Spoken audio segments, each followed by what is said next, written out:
I have buried better men than me and worse, and I have buried more horses than men.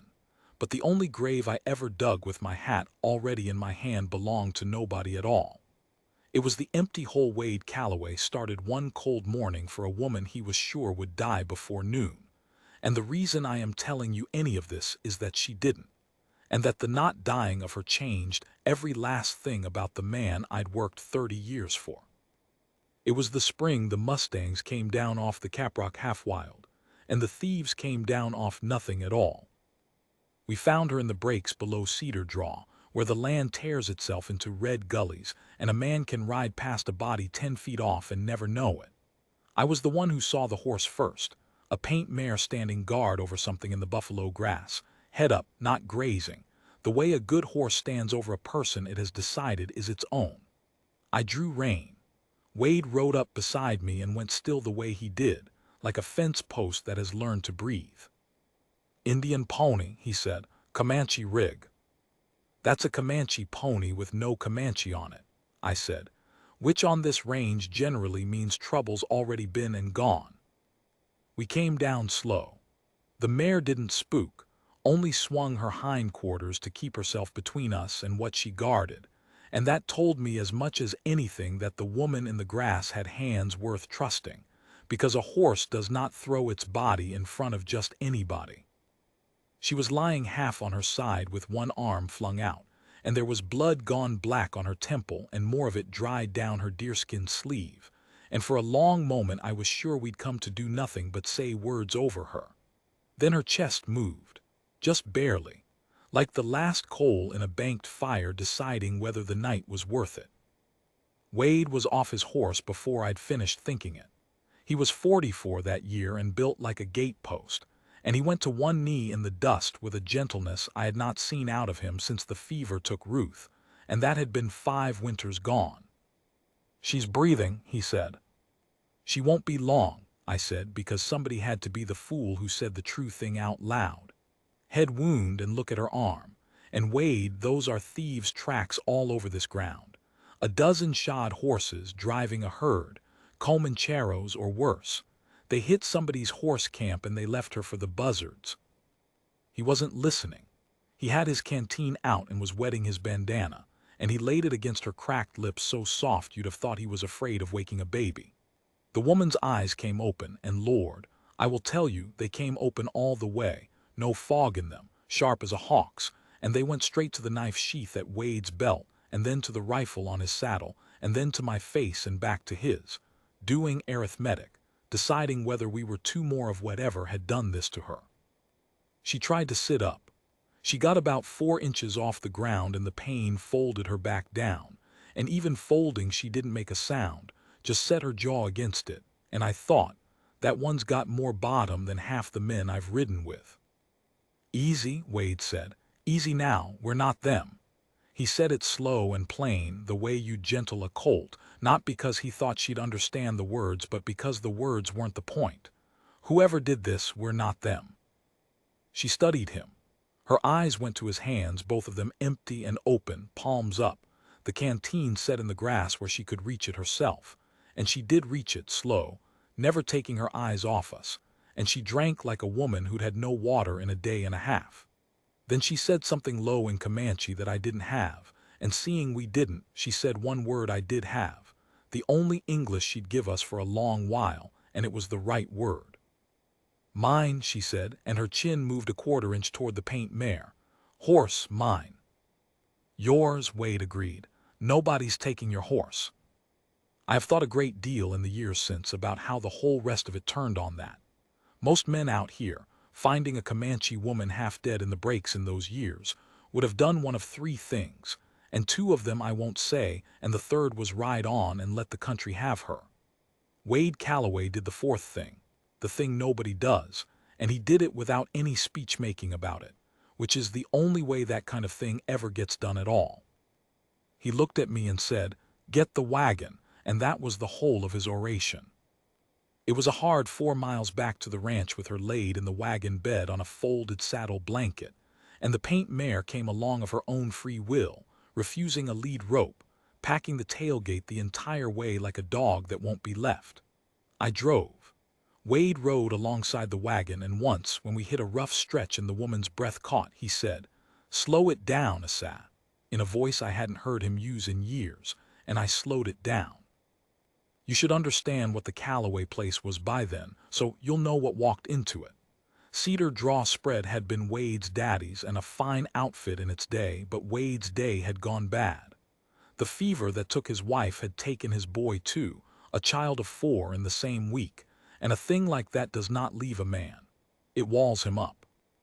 He'd run off 2 good hands with his temper inside a year, and the ones who stayed, me, and a Tejano boy named Mateo, and an old drunk named Pickens who could still shoe a horse blind, stayed because we had no better place to be, and because under the stone there was still the Wade we'd known, every now and again, like a man you used to know waving at you from across a river too wide to cross. And the horses, that was the worst of it. Wade Callaway's whole fortune that spring was a herd of 40-some mustangs we'd run down off the high country, broomtails and bluffs, and one black stud with an eye like the devil's own keyhole, and not a one of them broke to saddle. The Army contract at Fort Bracken would take all the gentled horses we could deliver by the end of summer at a good price, and it would take exactly none of them wild, and Wade had spent 6 weeks fighting that herd with a rope and a quirt and a snubbing post, the old hard way, the way his daddy done it, and he'd gotten 3 horses sullen, 1 ruined, and himself thrown so hard against a corral rail that he'd cracked 2 ribs and never told a soul but me. We were going to lose the place. I knew it and he knew it, and neither of us said it, the way you don't say a man is dying in front of him. So that was the house she came to. A stone and timber ranch house gone quiet as a church, a sour herd of devils in the corrals, 3 hard-luck men and 1 walled-up widower, and the long dry summer coming on like a held breath. We laid her in the room that had been the boys'. Wade hadn't been into that room in 5 years. The door had a way of being walked past. He carried her in himself and set her on the bed and stood there a second too long looking at the small window and the small things, and then he turned around and his face was stone again and he said, "Pickens, you ever set a head like that?" "Set worse," Pickens said. "Then set it." She wouldn't let Pickens near her.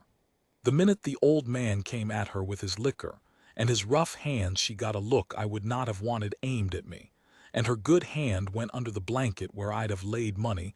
There was a knife we hadn't found.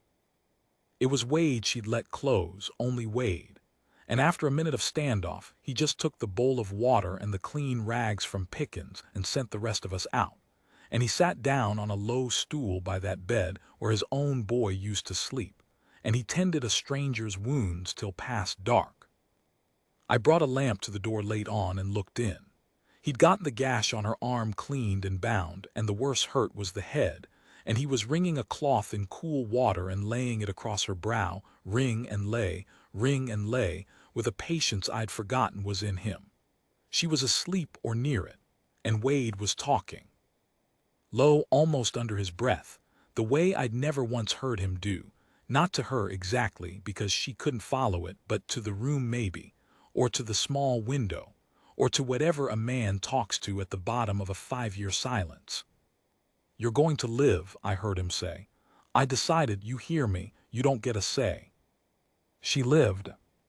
It took 3 days for the fever from the arm to break and a week before she could stand without the wall, and in all that time, she gave us exactly that one English word and watched us the way a captive watches, measuring the doors. We learned her name on the 4th day. And we learned it from the horse. After a fashion, Wade had gone out to grain the paint mare himself, the mare still refusing every hand but tolerating his, and the woman had dragged herself to the window to watch. And when the mare lipped the grain from Wade's palm, the woman said a word soft, the mare's name I figured, and then she touched her own chest and said, "Tanima." Just that, Tanima. We never did learn what it meant, if it meant a thing. Some names are just the sound a person is. And then she pointed at Wade, a question. "Wade," he said, "Callaway." She tried it. Wadey, it came out half right and she didn't try to fix it. And from then on that's what she called him, Wade, like wind through a gap in the rocks, and he never corrected her. and I noticed he never corrected her, which for Wade Calloway was the same as a love letter. Now I have to tell you about the day she walked out to the corrals, because that's the day the story turns, and a man can spend his whole life waiting on one good day and not know it when it comes. It was maybe 12 days in. She'd healed enough to move stiff and slow, and she'd taken to standing in the door of the boys' room watching the yard, and that morning Wade was out fighting the black stud again. The stud was the whole problem in one animal, a 4-year-old mustang, coal-black, smart and furious and ruined a little already by the rough handling, and worth more than any 3 horses in the herd if a man could ever sit him, and pure death to anyone who tried. Wade had him snubbed to the post and was working a saddle blanket at him, and the stud was striking and screaming, and Wade was sweating through his shirt and getting nowhere. And the day was hot and going to get hotter, and you could feel the whole sorry summer in it. Tanema came across the yard. Nobody told her she could and nobody told her she couldn't, and she came on her own legs, slow, one hand trailing the corral rail for balance, and she stood at the gate and watched Wade and the stud for a while with her head a little to one side. Then she said something. We all stopped. It was the first full string of words any of us had heard out of her, and we none of us understood it, but Wade let off the stud and came to the gate, breathing hard, and looked at her, and she looked at him, and then she did a thing with her hands. She made the motion of the snub rope, the short hard tie, and she shook her head no, and then she opened both hands slow, a loosening, a letting out, and she pointed at the stud, and then at the wide pen, and at her own 2 feet standing easy. She says you're doing it wrong, I said, because it was plain even to me. I know what she says, Wade said. You have got to understand what that was for a man like Wade Calloway. His daddy broke horses the hard way and his daddy's daddy before him. And the word for it was even break. You broke a horse. You took something that was whole and you broke it until it minded. And here was a half-healed Comanche woman who couldn't say 10 words to him, telling him with her hands that the whole thing his people had done for 100 years was wrong. A lesser man would have run her off the place for it. Wade stood there with his jaw working and the stud blowing behind him, and then, and I will remember this till they lay me down, he took the snub rope off the post and let it fall in the dust and stepped back from the horse, and he opened the gate, and he stood aside and he said, "Show me." She couldn't hardly walk, and she went into a pen with a killing horse. I started forward and Wade put his arm across my chest, an iron bar, and said, "No," so we watched. She didn't go to the stud. That was the first thing. She went to the middle of the pen and she stood, and she didn't look at him, looked off at the rail like he was the least interesting thing in 3 counties, and the stud rolled his eyes and snorted and circled, and she stood. The stud stamped and feinted at her, and she stood. He came halfway and threw his head, and she turned a slow quarter away from him, giving him her shoulder, and stood. I don't know how long. Long enough that Mateo crossed himself twice. And the maddest, most ruined horse on the Calloway place dropped his head an inch, and then another inch, and then he licked and chewed at the air the way a colt does when it's thinking about giving in. And then that black devil walked up behind a woman who wasn't even looking at him and put his nose against her shoulder blade soft as a question. She still didn't turn. She raised one hand back slow and laid it flat on his neck, and the stud shivered all over once, like a man putting down a weight he's carried too far, and stood there breathing into her hair. Nobody said anything. There wasn't anything. Wade had his hat off, I noticed, and I don't think he knew he'd done it. She gentled that black stud in 3 days where Wade had failed in 3 weeks, and she did it without a rope on him once. And then she did the next one, and the next, and by the time her arm was healed enough to throw a saddle she was working the whole herd. And the change in those horses was a thing the men came from neighboring outfits to gawk at, not broke, not sullen, not waiting for a chance to kill you, but gentled, willing, leaning into the work. The Army's buyer came out in June and walked the corrals with his mouth open, and bought every head we could deliver, and asked Wade where in God's name he'd learned to start colts like that. And Wade looked across the yard to where Tanema sat a buckskin bareback with her hands quiet, and he said, "I didn't. She did." The buyer looked and his face changed. the way faces did in those years, and he said something I won't repeat, something about Wade's choice of help. And Wade Calloway took one step toward that man, and the buyer found his manners very quickly and signed the contract and rode out. And that night at supper Wade said, "We're going to make it. Off her work, we're going to make the place." And then he got quiet and pushed his food around, because a thing was happening to him that he had no map for. And the thing was that the woman who'd saved his ranch had also, somewhere in there, without his permission, started to thaw the stone he'd packed around himself, and Wade Calloway did not know whether to thank her or run. She was learning English fast by then, and we were learning her, and the supper table, which had been a silent trough for 5 years, got to where there was talk at it. She had a low laugh she didn't spend cheap. She had a temper to match Wade's, and she'd let him have it in 2 languages when he was wrong, and the first time she did it Pickens nearly swallowed his pipe, and Wade smiled. I hadn't seen the man smile since before the graves.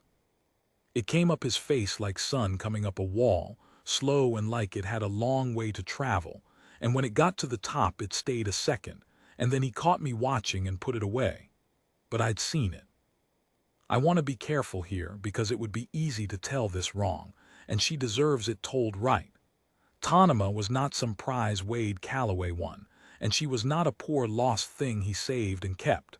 She told us, once her English came, the shape of it. Her band camped most years on the Salt Fork 2 days north. Good horse people, the best on that whole reach of the plains. And that spring the Comancheros had come, white men and worse, traders gone to thieving, led by a man called Dade Ransom who'd put a foot in both worlds and kept the cruelty of each. Ransom's outfit had hit her band's horse camp at gray dawn and run off near the whole herd, which to a horse people is not a robbery, it is a killing blow. It is the winter and the next winter both. Tanima had been with the herd night guarding, and she had not run. She'd fought them. She'd cut 3 of Ransom's horses loose and turned them back toward her camp under fire, and taken a rifle ball that creased her arm and a clubbed gun barrel across the temple for it. And she'd been left for dead in the breaks because Ransom's men were in a hurry, and a dead Comanche was a dead Comanche to them. The paint mare had stayed. So she wasn't running to us. She was getting her strength back to go home. We all understood that, even Wade, especially Wade, and it sat at the table with us like a 5th man. "When you're strong enough," Wade told her one evening on the porch, I was there, mending a hackamore trying to be furniture, "I'll ride you to your people, wherever they are now, you and the mare both." "You would not be welcome," she said. Her English by then was plain and careful, each word set down like a stone in a creek crossing. "My people have buried many because of men with your face." "I know it," Wade said. "You took me in," she said. "Most would not have, but the world is not your house, Wade. Out there I am Inubar, and you are Tabo, and a roof does not change that." "I know it," he said again. He was quiet a while. Then he said the thing I think he'd been circling for weeks. "My wife and my boy are in the ground up on that rise, 5 years. I quit the whole world when they went. I'd have told you my heart was buried up there with them, and good riddance to it." He turned his hat in his hands. "You walked into a pen with a killing horse, and you stood still and you let him come to you. And I've been thinking that's the only way anything ever comes to anybody. You stand still and you don't grab, and you let it decide. I've been grabbing or running my whole life. My daddy broke horses. I broke a horse last month, ruined him. You don't break a thing to make it yours. I'm 44 years old, and a Comanche woman had to come half dead into my breaks to teach me that." She didn't answer for a long time. The frogs were going down in the draw. Then she said, "It is not different where I come from. We say a horse gives itself, or it is no horse, only a prisoner that can run." She looked at him. "A heart is the same." I got up and took my hackamore inside, because some things a 3rd man's got no business being furniture for. He rode her north when the moon was right. I went along, and Mateo, leaving Pickens to mind the place, and it was 4 days up to where her band had moved. A camp on the Salt Fork smaller than it should have been, lean, mourning, a horse people afoot. I will tell you it was the most frightened 4 days of my life, and I'd been frightened before.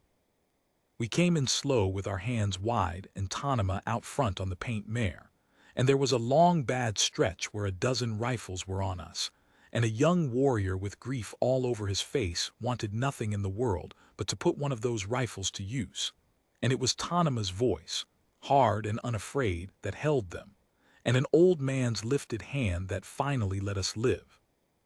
The old man was her uncle, the headman, and the hands took to calling him many horses, which was the English of what they called him, though it was a bitter name that season because he had so few.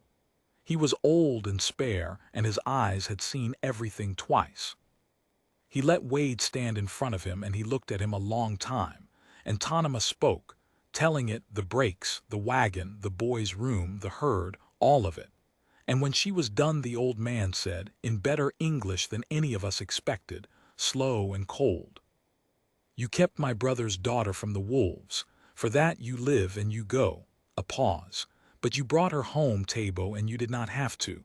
Why?" And Wade, who could not lie to save his life and never tried, said, "I didn't want to." It was the wrongest possible answer and the only true one, and the old man's face did something complicated, and Tanama looked at the dirt, and that was the first anybody but me had any inkling of what was growing on that ranch. We weren't run off. We weren't welcomed, but we weren't run off. Wade did a thing then that I think bought us more than all the words. He'd brought along 6 of the gentlest horses off the contract herd, his to sell, worth real money, and he gave them to the band. Not traded. Gave. A horse people ought to have horses, was all he said, and he wouldn't take a thing for them. And the old man understood exactly what it cost a near-broke man to do it, and something shifted a degree, like a door not opening but unlatching. We stayed 2 days. I watched Tanama among her own people and saw a whole woman I'd only seen the half of, a daughter, a niece, a teacher to the children, the band's best hand with the new horses, laughing in her own tongue, grieving her dead, fully and wholly somebody before ever she was anything to us. And I watched Wade watch her, and I watched her more than once watch Wade. On the second night the old man came and sat by our fire, which was a thing, and he talked low to Wade about the country and about ransom. "He sells our horses at Bracken and at the forts," the old man said, "to your army, to your ranchers, stolen horses with our marks burned over. He has done it for 3 seasons. He will do it until someone stops him, and no one will stop him because the horses he steals are only Comanche horses and the men he kills are only Comanche men." He looked into the fire. "Your law does not see us, Tabo, so there is no law on the Salt Fork, only ransom." Wade said, "How many men's he run?" 15, 20 hard men." The old man's eyes came up. "Why do you ask?" "Because he stole off you," Wade said, "and he left her for dead in my brakes, and a man like that doesn't stop. He'll come for my herd next, or yours again, and I've spent 5 years deciding nothing in this world was my business." He fed a stick to the fire. "I'm about done deciding that." I'd known Wade Calloway 20-some years, and I'd never been afraid of him until that minute, and I wasn't afraid of him. I was afraid for him, because I knew that tone, the same flat tone he'd used over a half-dead woman in the grass. I decided, you don't get a say, and I knew there was no moving him once it came into his voice. We rode home, and I will not pretend the next part was all standing still and letting it come, because the world doesn't only send you horses to gentle. Sometimes it sends you Dade ransom. He came to the ranch in July in daylight, bold, the way a man comes when he's never been answered. 8 riders behind him and himself out front on a tall sorrel, and he sat his horse in our yard and looked our place over like he was pricing it. He had a soft, pleasant voice, Ransom did, which is the worst kind, the kind that's learned cruelty costs less when it smiles. "Heard a story in Bracken," he said to Wade, friendly as church. "Heard Calloway's gone and took up with a squaw horse tamer." He let the word sit there, ugly, watching for it to land. "Heard she's about the best green-broke hand in the territory. Now me, I'm always in the market for a good hand." He smiled. "And for horses. You got a fine string in them pens, army string." "They're sold," Wade said. "Things get unsold," Ransom said. "Out here all the time." I had a rifle just inside the door, and Mateo had one in the barn, and Pickens was somewhere with a scattergun, and there were 8 of them, and the math was bad, and everybody in the yard knew the math. And Tanema came out onto the porch. I watched Ransom see her, and I watched his face, and I will tell you that some men carry a particular meanness toward a person they've already tried to kill and failed, a meanness with shame underneath it, and Ransom had it. He'd left her for dead, and here she stood, healed, on a white man's porch, costing him nothing yet but going to cost him plenty, and he hated her for being alive in a way that made my skin crawl. "Well now," he said softly, "the dead do walk." "You should ride on," Wade said.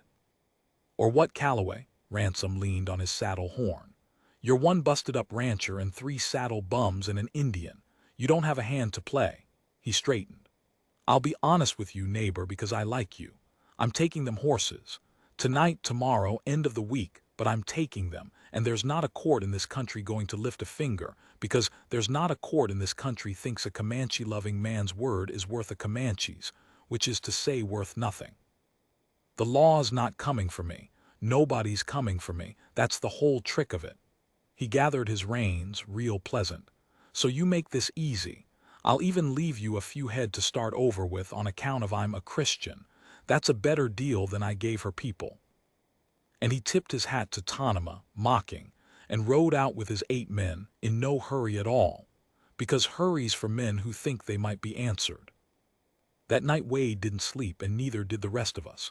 We sat up in the main room, and he laid it out plain.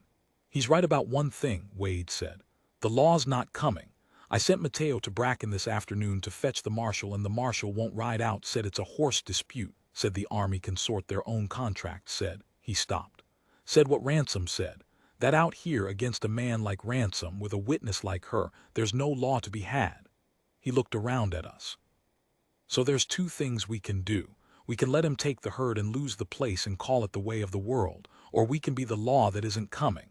He set his hands flat on the table. "I'm not going to make any man here stand into that. Pickens, you're old. Mateo, you're young, and you've got your whole mother depending on you. Asa," he looked at me. "Asa, you've got more sense than the rest of us put together, and you've earned the right to ride out of this." I said, "Wade, I dug your daddy's grave, and I dug your wife's and your boys', and I'll be damned if I'll dig yours and then have to live the rest of my life knowing I rode off the night you needed somebody to load for you. I'm in. Don't insult me again." Pickens spat in the fire and said he'd been wanting a reason to die in his boots instead of a ditch, and this do. Mateo, God keep that boy, said his mother raised him not to run from a thing that was wrong, and stayed. And then Tanema spoke, and what she said reset the whole table. "You speak," she said to Wade, even and cold, "as if this is your fight and you are deciding who may help you in it." She came and stood at the table's end and put her own 2 hands flat on it the way he had. "He stole my people's horses. He left me dead in the rocks. He has my band afoot and starving for the winter coming. This was my fight before you ever found me in the grass, Wade. You do not let me into it. You ask if you may stand in it beside me." Her eyes went around all of us. "And there are more of us than you count. My uncle has 11 men who can ride and shoot and who have wanted this for 3 seasons. What they have not had is a way to make your law see it, and a reason to trust that a white man at their side will not turn his gun on them when the shooting's done." She looked at Wade. "You gave them 6 horses and asked nothing. You are that reason, so we do not defend your ranch. We take back what was stolen together, and we make Dade Ransom answer in the one court he believes in, which is the court of being answered. Do you understand the difference?" Wade looked at her a long moment. "I understand the difference," he said. "It is the truest thing I know about how the world's wrongs get set right out where the law won't go. It doesn't get done by one hard man being harder. It gets done by people who have got no good reason to trust each other deciding to stand in the same line anyhow." So we sent Mateo north again, hard, to the Salt Fork, and Tanema wrote. She could write a little mission taught as a girl, Another thing about her we hadn't known. A few lines for her uncle in case her word through a Tejano boy wasn't enough, though it was enough. And 2 days later, the old man called many horses came down off the Salt Fork with 11 mounted men, painted for it, grim, and they rode into the Callaway yard, where 5 years before a wagon had carried a dying woman in, and the two halves of an impossible thing stood looking at each other in the dust, the old headman and the stone-faced widower. And then many horses got down off his horse and put out his hand the way white men do, having learned somewhere it meant something to us. And Wade took it, and that handshake was worth more than the whole army contract. We found Ransom's holding ground through Tanama's reading of the country, which was a thing to watch. She could look at a day-old track and tell you the horse's age, its load, whether the rider favored a side. The stolen herds were bunched in a box canyon a half-day west, a slot in the breaks with one mouth, and Ransom had grown lazy and sure on 3 seasons of nobody answering, and his guard was thin because he could not imagine being answered. That was the whole of his strength and the whole of his weakness both. He could not imagine it. I'll tell it the way it happened and no bloodier than it was, because Wade asked one thing of all of us before we rode, and it was a strange thing for the eve of a fight. "We're not Ransom," he said. "We came to take the horses back and break his outfit, not to murder men in their blankets. Anybody throws down his gun, he walks.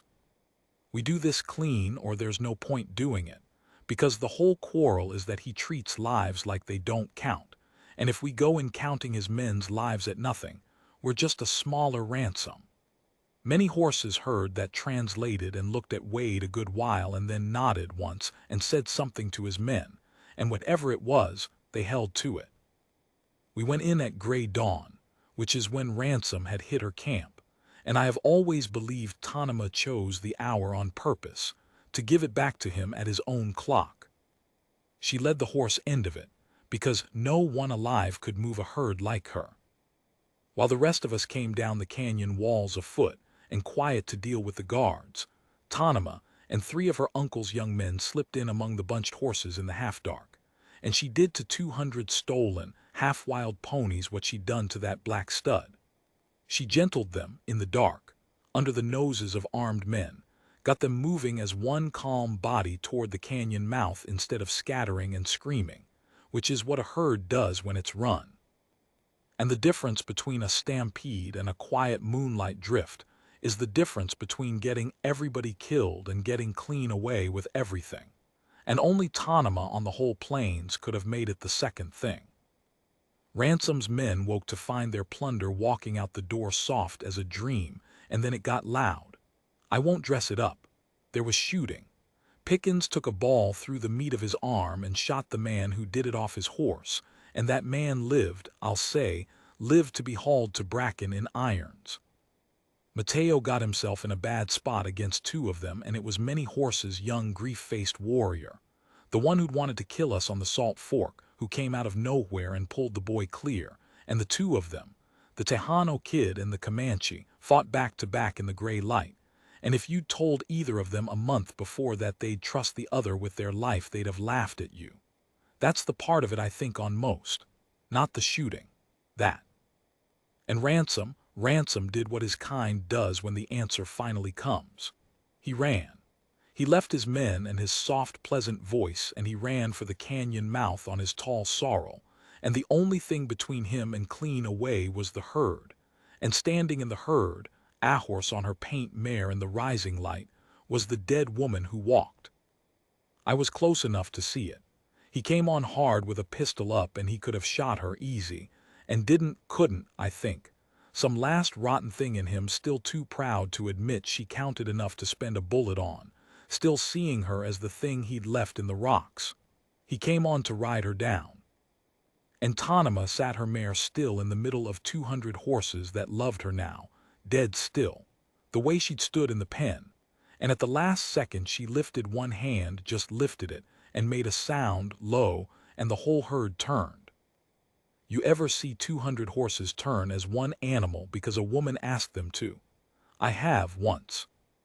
Ransom's sorrel hit a moving wall of horseflesh and balked and pitched, and Dade Ransom went off over its head into the dust among the hooves of the very horses he'd stolen.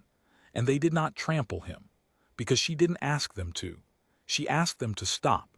And they stopped, and stood, and Ransom lay there in the middle of all that stolen wealth with the breath knocked out of him, and a Comanche woman looking down at him from a horse he tried to make his own. Wade rode up.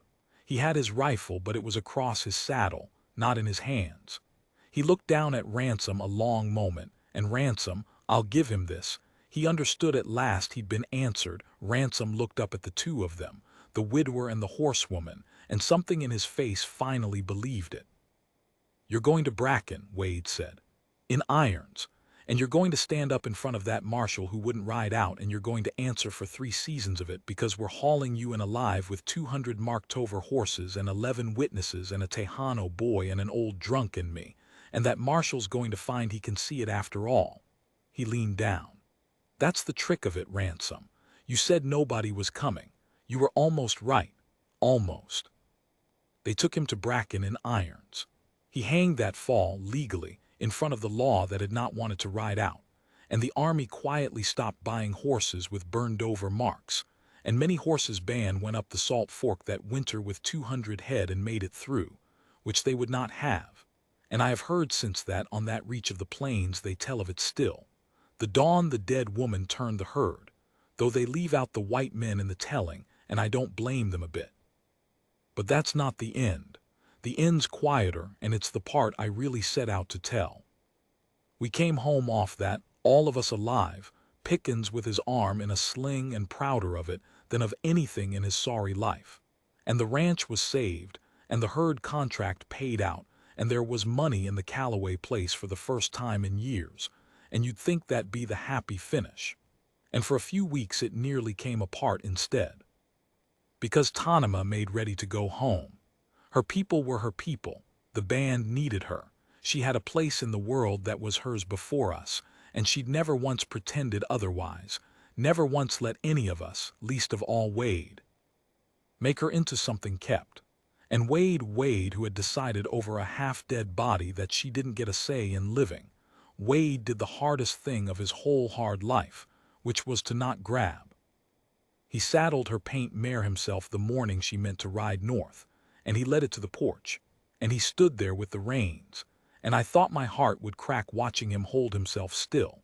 This man who'd lost everybody he ever loved to fevers and graves, and was about to watch the last one ride off whole and alive, and choose to let her, because he'd learned the lesson she taught him, and he was too stubborn honest to unlearn it now just because it hurt.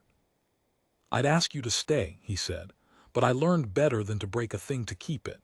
You came to me half dead and you gave me back the place and you gave me back." He stopped. Wade Callaway, who could face down 8 men in his yard, could not say the next word. "You gave me back, so I'll not ask. The mare's grained. A sow'll ride you up safe as far as you want him." And Tanima took the reins from his hand, and she looked at him a long time, that hawk's look, doing arithmetic, and then she did a thing I'd seen her do exactly once before in a corral with a killing horse. She didn't grab either. She stood still. She gave him her shoulder, looking off at the rise where his wife and boy were buried, and she let the moment come to her, and to him, and then she said, not turning, "Uncle is old. The band will go to my cousin, who is a good man and does not need me to stand over him. My place there is a daughter's place and a teacher's, and they are full places, and I love them." She turned then all the way and looked at Wade. "But a woman gives herself, Wade, or she is no woman, only a prisoner that can run. You did not break me to keep me, so." She put the reins back in his hand. "So I will stay, not because you saved me, because I choose it. Hear the difference." "I hear the difference," Wade said, and his voice was not steady, and I turned around and made a great business of coiling a rope I'd already coiled. They were married that fall by a circuit preacher who didn't want to do it and did it anyway when Wade looked at him a certain way, and again, properly, on the Salt Fork by her own people's ways, which I won't describe because they weren't mine to watch, and I was just glad to be let near the edge of it. Many horses gave her away the second time, and gave Wade a long hard talking to in Comanche first that Tanima refused to translate, only smiled at, and Wade stood and took it like a man who knew he'd earned every word.